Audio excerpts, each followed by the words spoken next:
Good morning.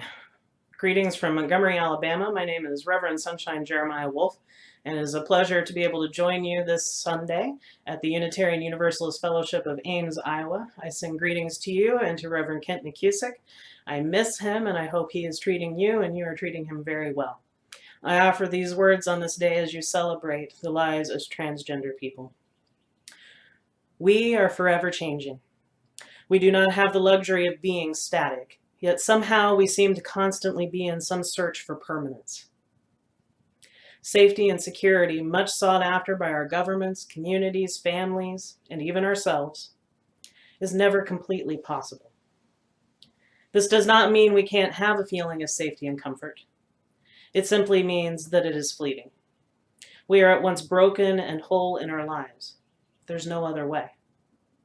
We learn this from our own bodies. Forever transitioning from one place to another, frequently in between places, and never fully settled. We are in the womb, at once completely our own, and yet still a part of our mother's body. We are toddlers who are neither infants nor children, or teenagers who are never fully children and never fully adults.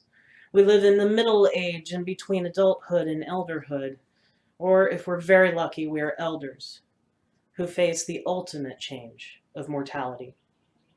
Our bodies teach us a lot about the universe and about the nature of being human, existing as tiny creatures in vast space.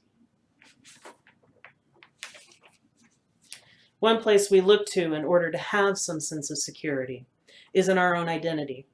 I am a man, I am a woman. I am a poet, a teacher, a boss. I am young and strong. I am old and wise. I have degrees. I own a home. Identity might give us a sense of security, but identity too can deceive us into a false sense of knowing, particularly when we place boxes around those identities instead of recognizing them as fluid and ever-changing as our bodies are. Too frequently, we expect people to live in the narrow expectations placed by class and race, gender, sexual orientation, sex, nationality, citizenship.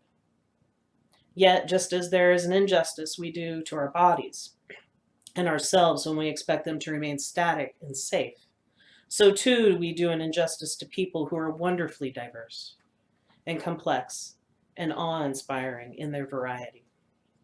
As a transgender and genderqueer person, I find that I fight with society's norms. There are narrow boxes. I am not a man, and I'm not a woman. I am, as Reverend Rita Nakashima Brock calls it, living in interstitial space. Interstitial space. Interstitial spaces are in-between places, like the ligaments that hold bone together, or twilight between night and day. These are deeply powerful and very real places. And when we sit in them, keeping our hearts and our minds open to the insecurity and discomfort that may initially greet us there, we slowly begin to discover we too live in them and are a part of them, in the whole and wholly in between. We too live in these places. They become a part of ourselves, and we realize that often we are not either or, but often both and, heart whole and broken, all at once. We learn to stay in the moment and the mystery. Our bodies remind us of the preciousness of living, that nothing is permanent or static.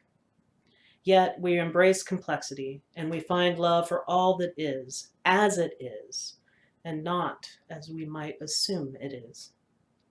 So may you spend time knowing and living into the great in-between places of your body, of society, and of the illimitable universe. May you see grace and beauty unfold there. And may you break the categories of life to see the fullness of all that you are and all that is beyond our knowing. And may it be so. May you have a blessed day.